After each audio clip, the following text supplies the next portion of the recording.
What'd you say?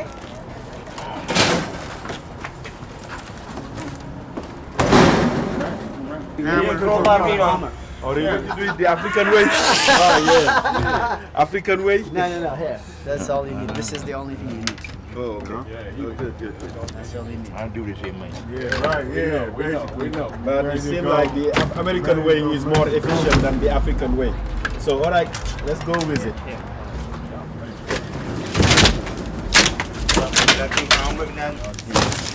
This, take out, this out itself. Ready?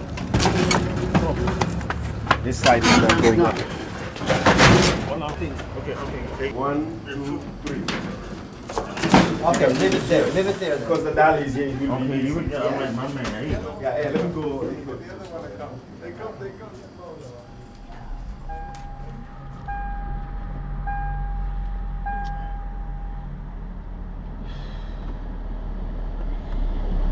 Tu sais, en Afrique, hein, au Sénégal, l'image qu'on te donne des États-Unis là, c'est une belle image. L'image qu'on projette là, à la télévision là, c'est de belles images. Tu vois, c'est pour cela que les gens meurent de venir dans ce pays. C'est l'Eldorado. On pense quand on vient ici, on est arrivé, hein, on a réussi.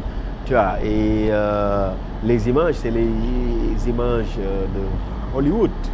Hein, c'est ce qu'on voit, bon, c'est la vie en beauté, hein, en image, hein, qui ne dit pas réellement, tu vois, ce qui se passe aux États-Unis.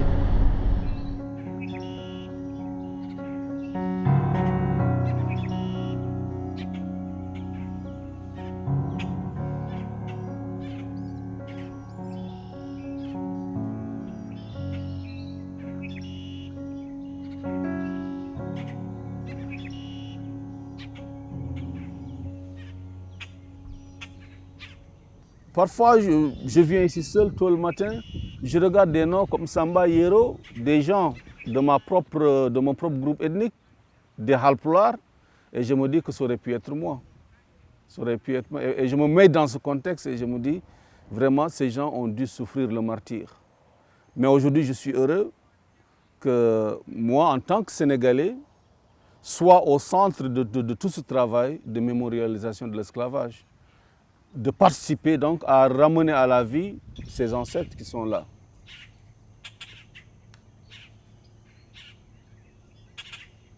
Mon premier voyage aux États-Unis s'est déroulé en 1989.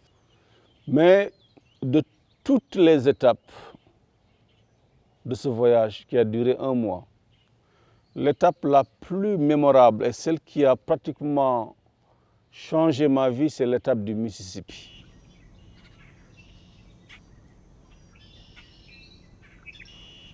On a écouté quelques conférences et le plus intéressant, c'est qu'on nous a amené un vieux bluesman qui s'appelait James Son Thomas, il est décédé, pour nous présenter un peu la culture du blues. Alors moi, étant un Sahélien, je suis de Matam, du nord du Sénégal. Et tout de suite, en tant que Sahélien, le jeu de cette personne âgée me rappelait donc, nos vieux griots qui jouent de leur khalam, ou bien de leur hodou, donc de la lutte africaine, à 4 ou 5 cordes. J'étais vraiment ébahi.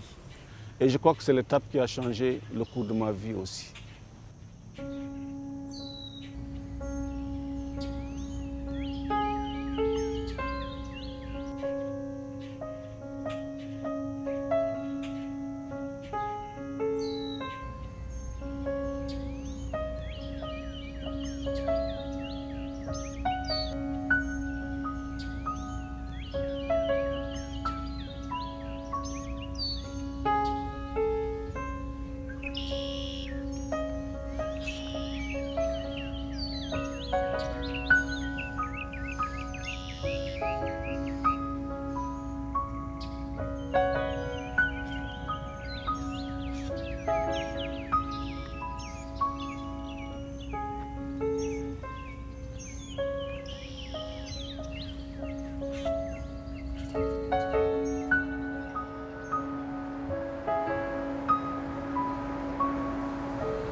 quand je me projette, tu vois, dans le passé là, au Sénégal, je me rends compte qu'en fait, on était amoureux, tu vois, des Noirs américains parce qu'ils représentaient la culture africaine, ils représentaient les Africains, quoi, sur le plan international, sur le plan de la compétition en quelque sorte.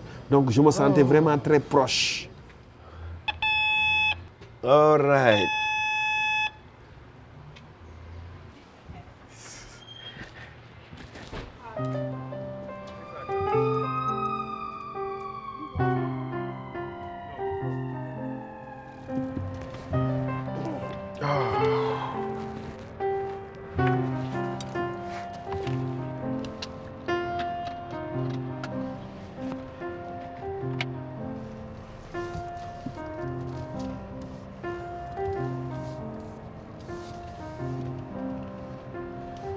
Oh mon Dieu, man, il fait tellement chaud aujourd'hui.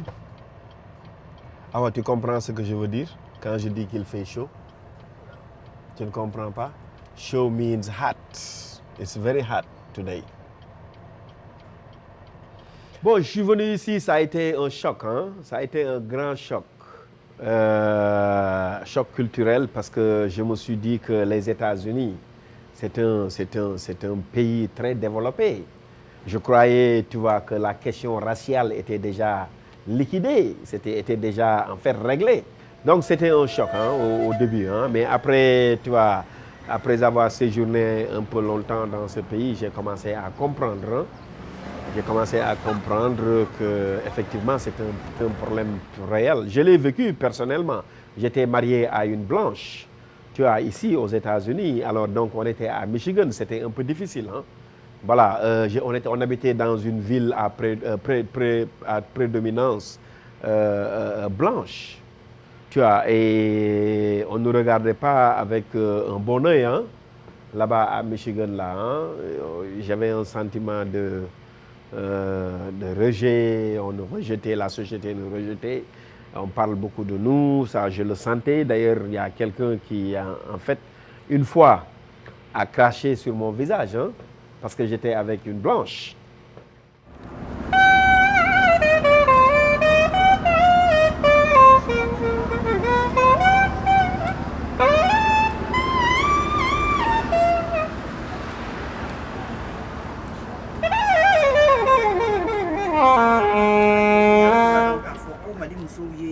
sɔrɔ la taa ɲɛ u baarakɛbaga belebelew ye nka a yirala k'a fɔ ko gɛlɛya belebele de bɛ u kan.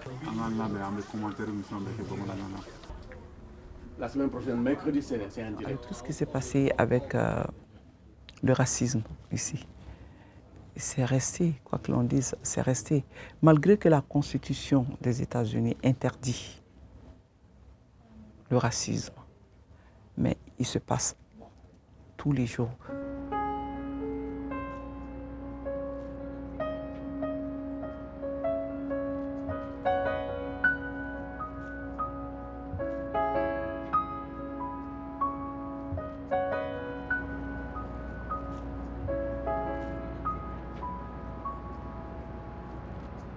Le 18 novembre 1997, un Sénégalais du nom de Omar Dia était descendu de son travail, c'était au centre-ville de Denver. Alors au moment où il attendait le bus, deux jeunes blancs qui plus tard ont dit qu'ils étaient des néo-nazis.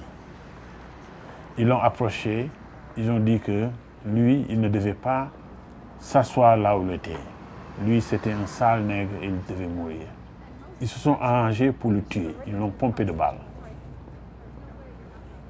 Vous voyez? Et il est mort en cours de route lorsqu'on le transportait à l'hôpital. Une semaine plus tard, j'ai été chargé de ramener son corps au Sénégal. Ce meurtre a choqué toute la ville parce que c'était extraordinairement triste qu'un individu qui était venu essayer de réaliser un rêve américain perdre sa vie comme ça dans la rue parce que simplement des individus racistes ont voulu qu'il en soit ainsi. Les gens se sont rendus compte que la haine raciale est un des fondements de ce pays. Il ne faut jamais baisser ses gardes.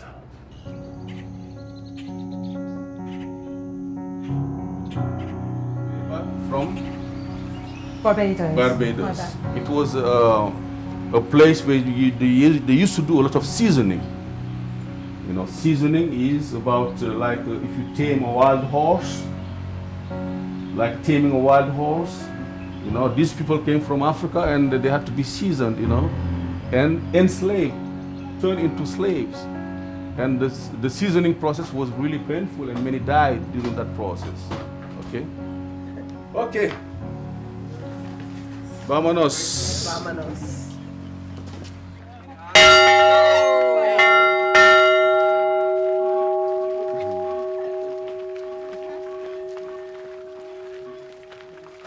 Tu sais, Bruno, j'ai appris à naviguer très tôt dans la société américaine. Quand je suis devenu étudiant à l'Université du Mississippi au milieu des années 90, j'ai fréquenté tous les milieux. J'étais comme une attraction, les gens m'invitaient de partout. Bon, c'était surtout des Blancs qui m'invitaient. Et très souvent, il y a des étudiants noirs qui venaient me voir et me dire comment se fait-il que que tous ces gens-là m'aiment ou bien que je sois capable de naviguer donc, dans ce milieu de Blancs. Mais aussi, j'ai fréquenté beaucoup la communauté noire. Ce n'est pas toujours facile, mais je vous dis bien que je n'ai jamais été victime de ça. C'est-à-dire que je ne me suis jamais rendu quelque part où les gens me rejettent à cause de la couleur de ma peau ou bien de mes origines. Ça ne s'est jamais passé. C'est peut-être dû aussi à mon niveau d'études. Alors, peut-être que quand les gens me rencontrent comme ça pour la première fois, ils ne me connaissent pas, ils peuvent être un peu méfiants. Mais tout de suite, quand on me dit, voilà, c'est Dr Seck, les choses changent comme par enchantement.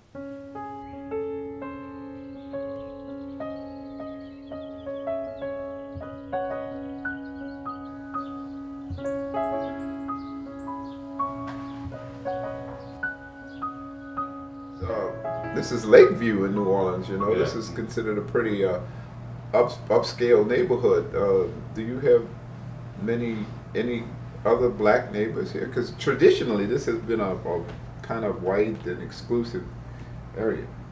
There are very few black people around here. I know only one black family, and they moved in recently.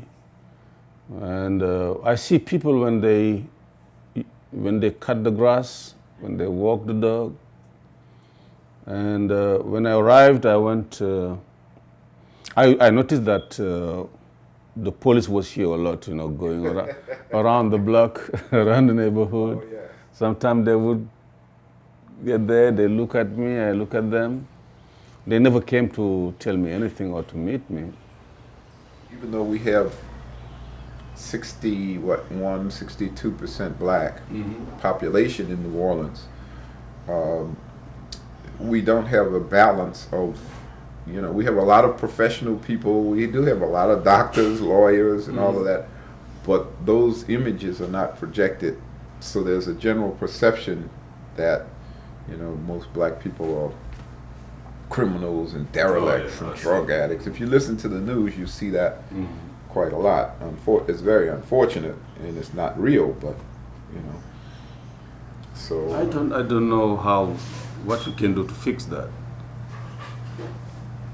There's too much poverty around here. When I see those guys and I go in those neighborhoods and wherever I go and I see black people working, most of them are like in the fast food restaurants, you know, Popeyes, McDonald's. It looks like the new plantation to me. Well, it is, but it's set up to be that way here.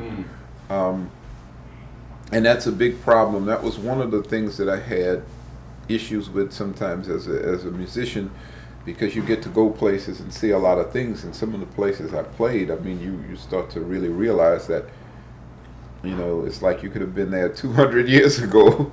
And there is a very subtle and understated sense of people's place, and it's very difficult to really advance and move up. I really believe that the education system here is definitely not what it should be.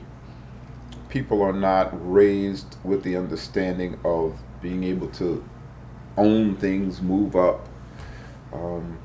Even things that come from their own culture. You know, we have some of the greatest food in America, in New Orleans, but we have very, very few black restaurants. Ici, aux États-Unis, ce que j'ai remarqué, tout le monde vit dans sa communauté. Les gens sont regroupés dans leur communauté. Ils sont confinés dans leur communauté. Et c'est très difficile que tu vois quelqu'un qui sort de sa communauté pour aller vivre dans l'autre communauté.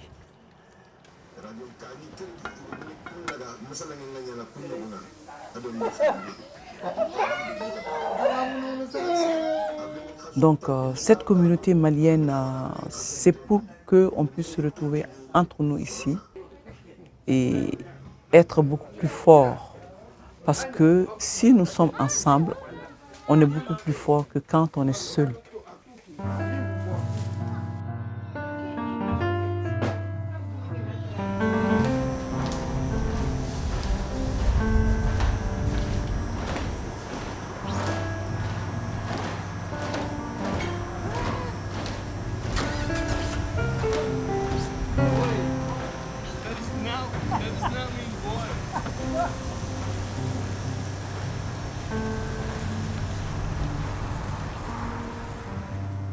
Écoute, je vais dire clairement, il y a un blanc américain qui travaille dans mon car wash.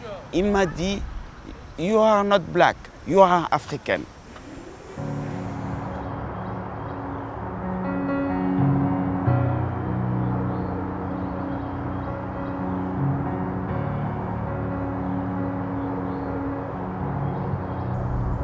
Black Americans are children of the slaves, and you are not slave. That's the first thing that you want to look at. You know what I'm saying? That you don't have that same experience that they had.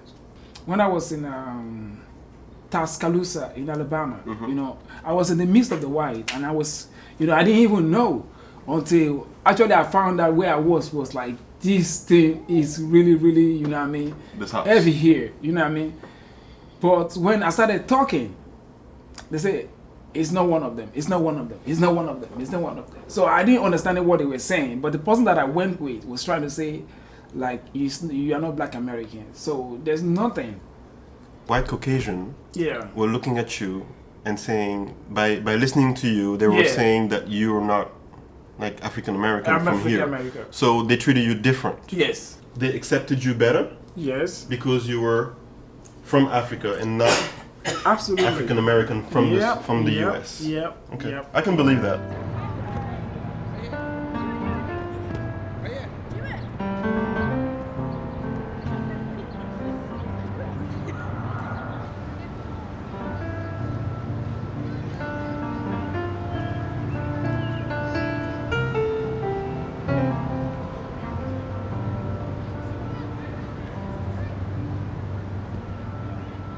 Pour le blanc, le noir africain, il est, comme on dit en anglais, less threatening.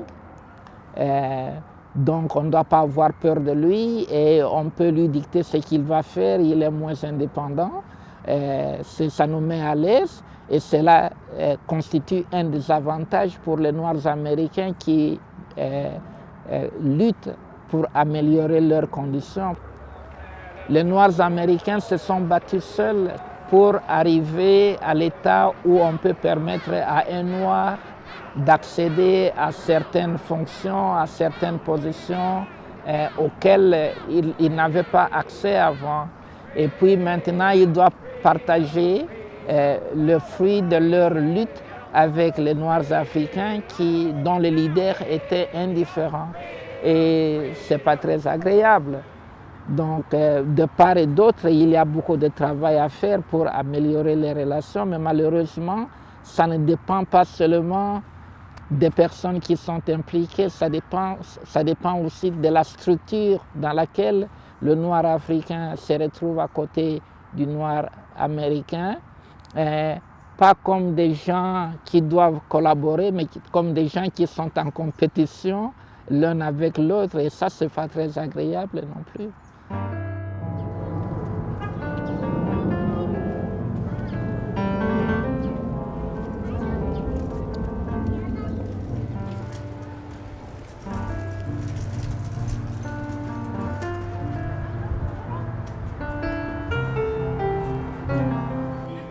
Yeah, Senegal, please.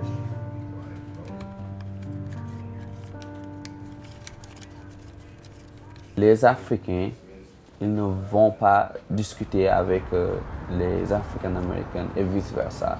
Personnellement, je dirais qu'après 3 ans et demi, je n'ai pas d'amis africains-américains. Et je dirais que j'ai plus ou moins un ami blanc, vous voyez même. Ce qui est pas ironique. Donc, il n'y a pas cette mixité entre les Africains typiques et les Africains-américains ici. Les Africains, ils leur voient, ils ne comprennent pas les conditions, ce qu'ils ont subi, l'esclavage, le lavage du cerveau. Donc, nous, on ne comprend pas ça. Ils n'ont pas de job. Nous, tout ce qu'on voit, c'est que ces gens-là, ils ne veulent pas travailler, ils sont là, ils vendent de la drogue. On les sous-estime sur cet angle, on dit qu'ils ne sont pas de travail. Donc, il ne faut pas se côtoyer avec eux parce qu'ils vont tout changer. Et eux, ils disent que les Africains, ils sont venus là hier. Bon, ils ne comprennent pas notre situation. Ils ne savent pas grand-chose, c'est des analphabètes. Et il y a une incompréhension. Ici, les Afro-Américains aussi ne nous aiment pas. Quand ils voient des Africains seulement, ils s'énervent. Parce que pour eux, ils le disent des fois, nous sommes la cause, ceux qui sont restés en Afrique sont la cause de leur malheur ici aux États-Unis. L'esclavage. Ils disent qu'on les a vendus. Donc, ils n'aiment pas les Africains.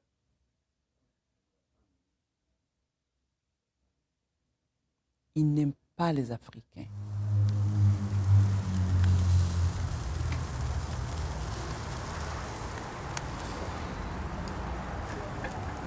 Et ici, bon, l'image que les Noirs américains ont de l'Afrique, c'est une mauvaise image. Bon, je ne vais pas généraliser, hein. Je ne vais pas généraliser parce qu'il y a beaucoup d'intellectuels noirs américains, tu vois, qui font en fait le discernement. Hein. C'est des gens qui sont en fait, qui sont victimes, tu vois, de l'injustice économique, tu vois. Ils n'ont pas en fait eu égard à leur passé, hein. Ils n'ont pas en fait les mêmes chances que les Blancs. Not me. Oh my goodness. Elle va se cacher parce qu'elle n'est pas propre. Enfin, elle n'aime pas prendre des photos quand elle n'est pas préparée, quoi.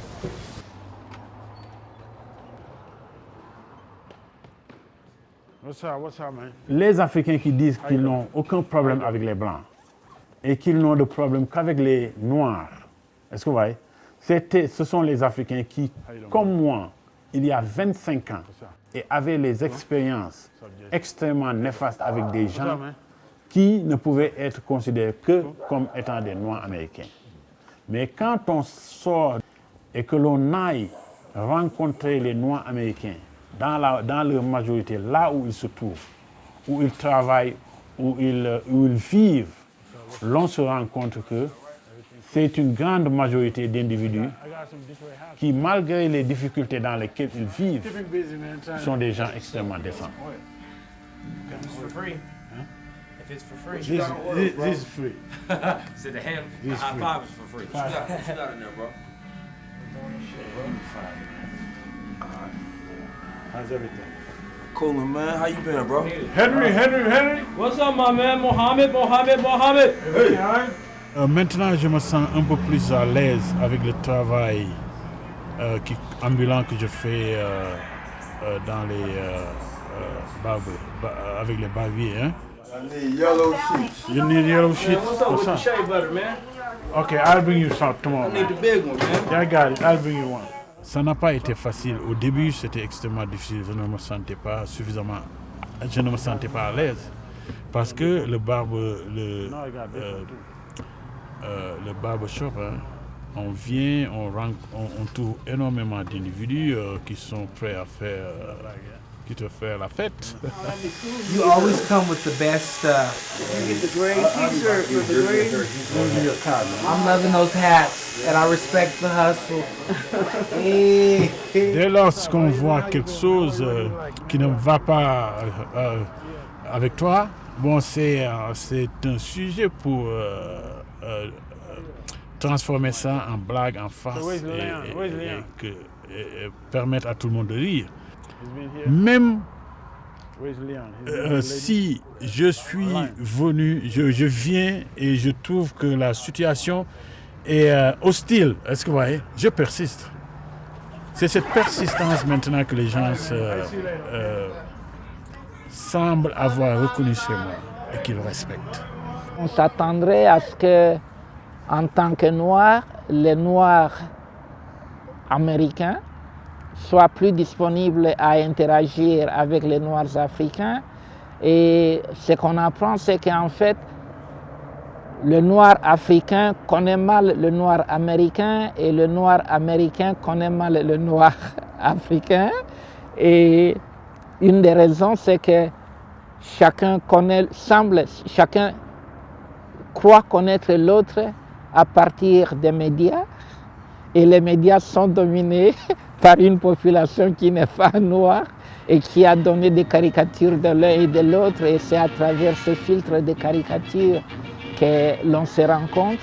Et il faudrait briser ces barrières vraiment pour se comprendre. En fait, on s'adapte. Bon, moi je suis là depuis 25 ans. Je me suis bien adapté au changement climatique. Jaaral ni Ablaye jaaral.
It's being proper, and I'm like a perfectionist, and I like the table to look professional, okay? And I want it to be perfect, or next to perfect. And I need glasses. I ran out of the same glasses, and I don't like mismatched glasses.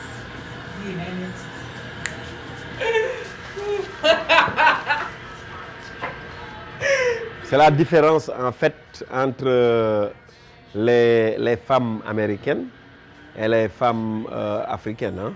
Je parle des femmes sénégalaises d'une façon précise, hein, parce que tu sais, au Sénégal, quand l'homme en fait, aimer sa pensée, la femme ne peut pas en fait du tout critiquer. Hein.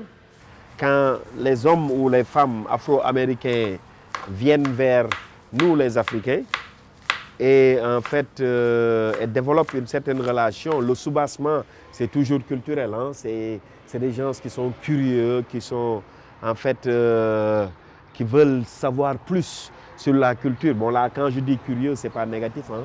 C'est une curiosité intellectuelle et culturelle. Hein. Ils veulent compléter en fait leur identité culturelle africaine en l'affirmant tout haut, tu vois, par le biais de cette relation amoureuse. Hein. Alors donc fonder un foyer avec un Africain, ça signifie beaucoup de choses, tu vois, pour une noire américaine hein, et pour un noir américain aussi quoi. Sommes-nous prêts à louer le Seigneur? All right, can we stand on our feet? Nous voulons louer le Seigneur. Hallelujah. Come on, like I always say, don't sit on your blessings. Enjoy Jesus today. Hallelujah. Oh, we love you, Lord.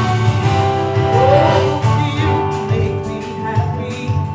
You make me whole. I have met females who dated Africans previously, and they were like, oh, and I know Africa's huge and everybody's different areas, but they had depicted some of the men to be abusive to their women. They were like some of them, they had wives and they had girlfriends, you know, and it was no thing. This whole thing about having more than one wife, polygamy. I'm just gonna say there were more negative stereotypes than positive. And so, yeah, here people are scared of that kind of union. And that's just because they don't understand everything with the culture. So we're going to do puppet heads for all the leaders of our church so that we can do a puppet show mimicking our leaders. So we're counting how many ministers we have. So name one. Minister Levine. Okay. Pastor John. It made me do a little more research. It made me ask a few more questions. I started to understand a little bit more about politics. I had like an awakening to just start paying attention a little bit more to what Africa really was about. I'm still learning how to relate and how to break through. And I see little bits and pieces with my effort, but I still have a lot to learn.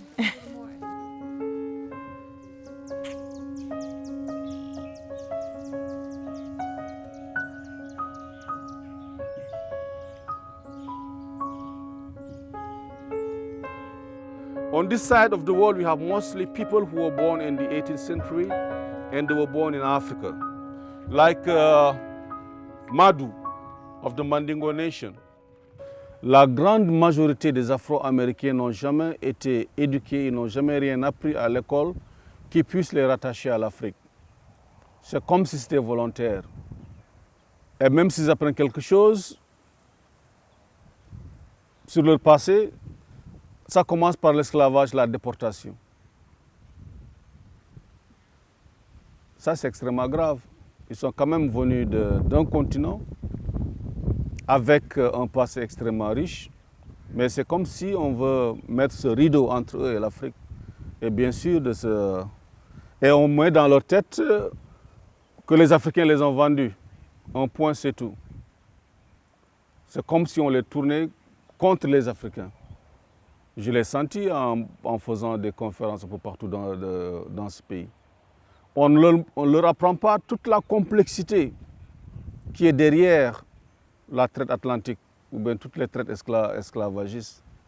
Pour les Africains aussi, bon, ce n'est pas tout le monde qui va à l'école. Et même si vous allez à l'école, si je prends l'exemple du Sénégal, la traite des esclaves est bien enseignée. Mais on ne nous apprend pas beaucoup de choses sur la diaspora. Il y a très peu de choses sur la diaspora. C'est des choses assez vagues, comme ils ont conservé un certain nombre de pratiques comme le vaudou, ils ont créé le blues, le jazz, les négros spirituels, ça s'arrête là. Alors que c'est beaucoup plus complexe que ça.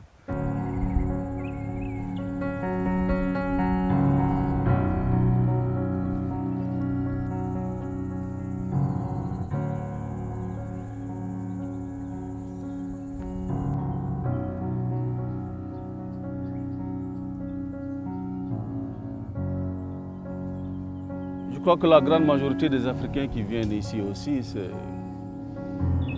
un seul objectif. S'enrichir le plus rapidement possible, ou en tout cas gagner des ressources pour pouvoir rentrer un jour. Donc je crois que la question raciale ne les intéresse pas, ne les intéresse pas trop. C'est vrai que c'est bizarre, maman, je vais la mettre en... Ça va, ça va.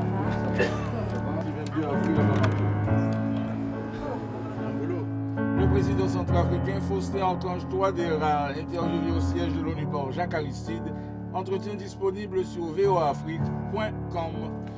Au Burundi, le parti a... On est considéré comme des Africains, mais quand même sur les papiers, par exemple quand nous faisons l'application au job, ici, il y a toujours une partie dans laquelle on demande c'est pas obligatoire, hein, mais c'est sur le papier d'embauche que tu dois cocher. Et pour nous les Africains, on nous fait cocher un peu la partie African-American, Black African-American. Le débat sur la dénomination est particulièrement important pour les gens qui se sentent marginalisés, qui se sentent opprimés et qui n'ont pas l'impression qu'ils sont vraiment reconnus à part entière comme des Américains. Et pour comprendre ça, il faut retourner à la fin de la période coloniale. Alors, l'indépendance, ce sont les Américains, ceux-là qui se proclamaient américains, qui la réclamaient pour eux, et elle n'était pas partagée avec les anciens esclaves, avec les Indiens. Et alors, au cours des années, on a désigné tout ce monde-là par des noms différents. Donc, il y a des implications politiques, mais tout ça, ça a à voir avec à quel point on peut réclamer une culture du passé comme faisant partie de son héritage.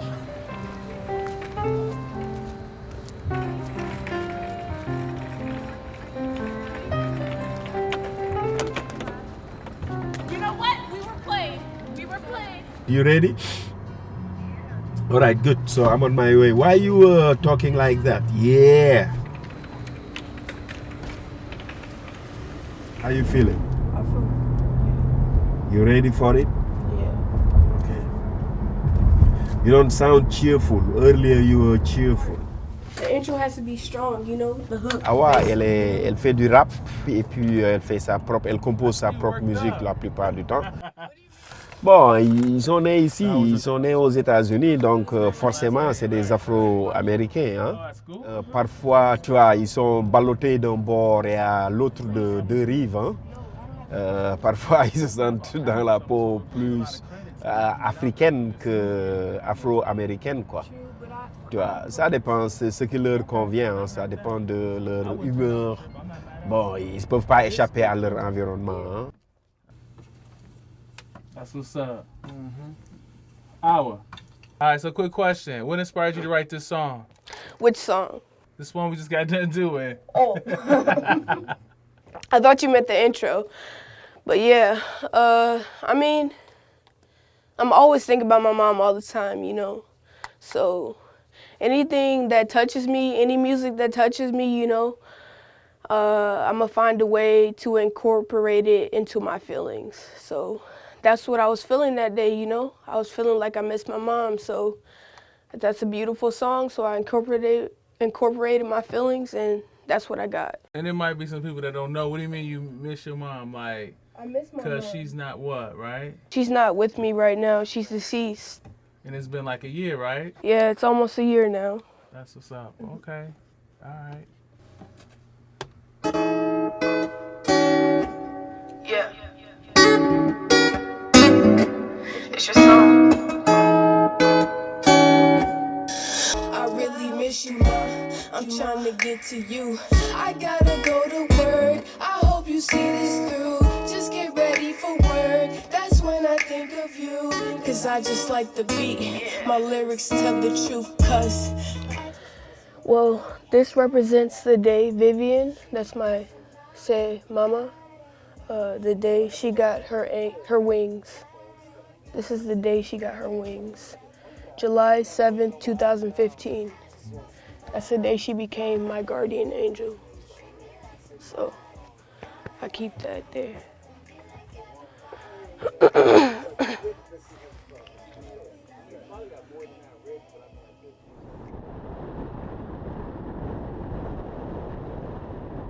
Non, Awa, il faut qu'elle parte au Sénégal. Hein. Ça, c'est une décision personnelle, eu égard au problème que je rencontre avec elle. Quoi.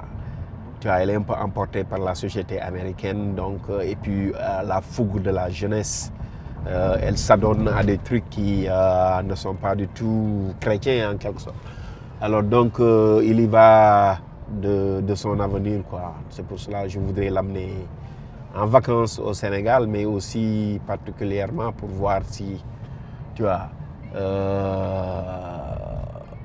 on peut voir peut-être, je suis africain, hein, je ne vais pas le cacher, on peut voir peut-être des marabouts là-bas. Hein.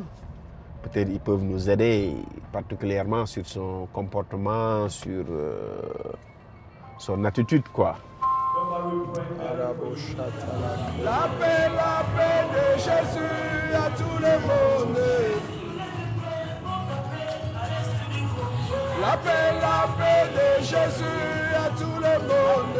Yahweh Kumama, Yahweh Kumama, Yahweh Kumama, Yahweh Kumama, Yahweh Kumama, Yahweh Kumama. Hey! Actually, I was quite glad to have children who could become bilingual, have the option to learn another language and another culture. Like, I didn't grow up with fufu, but they're growing up with fufu. You know, it's nobody else in the family knows fufu, but they will.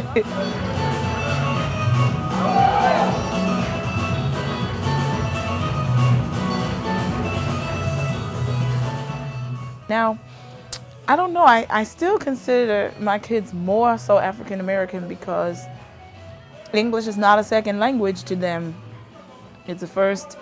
And and they're in the school system and they're mingling with everybody. And so it's like they just get the best of both worlds. I think it's nice that they can literally say, I am African American, because their father is African and their mother is American.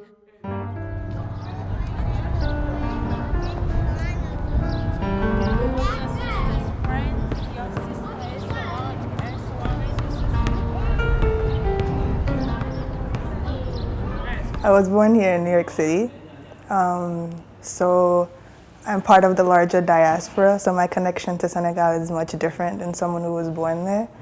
What separates me from the average person who's born here is that I know my native tongue, and I'm very Afrocentric.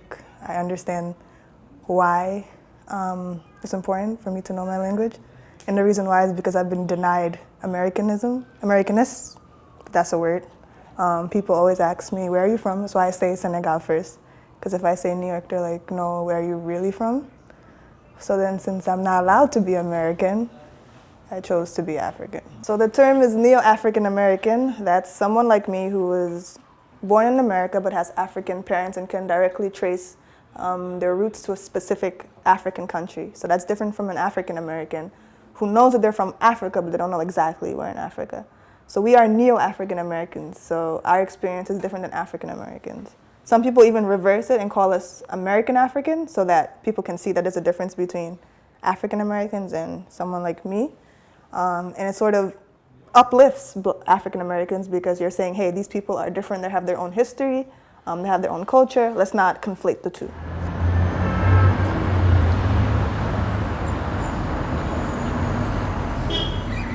Donc il y a des gens qui jouent avec ces catégories pour pouvoir se repositionner afin de réclamer un certain héritage qui pourrait les distinguer des autres.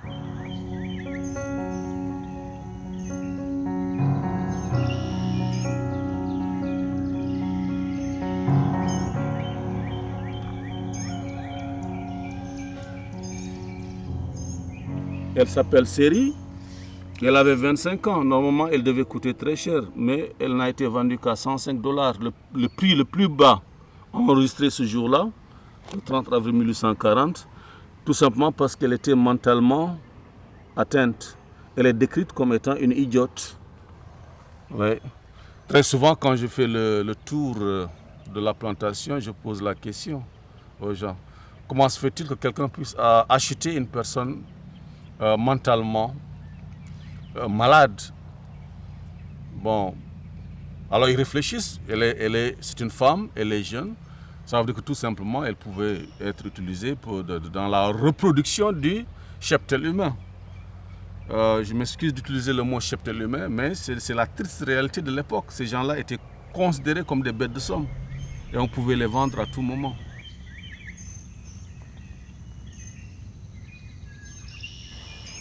Le problème, je crois, c'est au niveau du système éducatif. La connaissance de l'Afrique est vraiment médiocre dans ce pays. Donc, comme le disait Cheikh Anta Diop,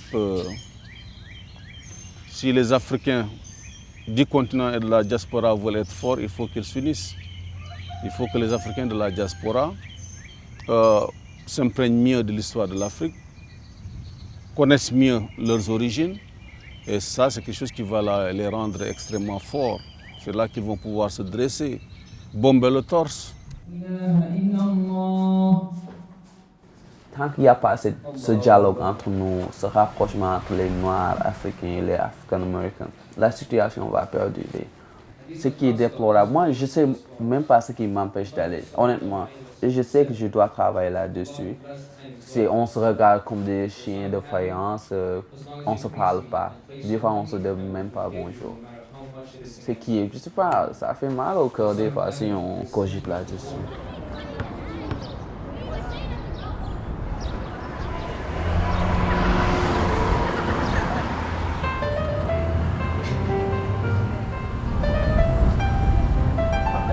J'ai voyagé avec des étudiants américains en Europe, des Américains blancs et des Américains African-Américains, tous des étudiants. Et puis une fois, je pose aux Blancs la question de savoir s'ils se sentent européens en se retrouvant en Europe. Ils disent non. Pas dit. Leur culture est tellement différente de la nôtre, ce qui est vrai. Et puis je dis, mais pourquoi pour les Africains-Américains, on pense qu'ils sont plus proches des Africains? Pour une fois, vous avez l'occasion de voir à quel point il y a beaucoup plus de ressemblances entre les Noirs américains et les Blancs américains qu'entre les Blancs américains et les Européens ou les Noirs américains et les Africains. Toutes ces connexions-là, elles sont historiques. Vous avez tous contribué à forger une nouvelle culture américaine et c'est dommage qu'aux États-Unis, on insiste sur des différences historiques qui ne correspondent plus à la réalité. Voilà.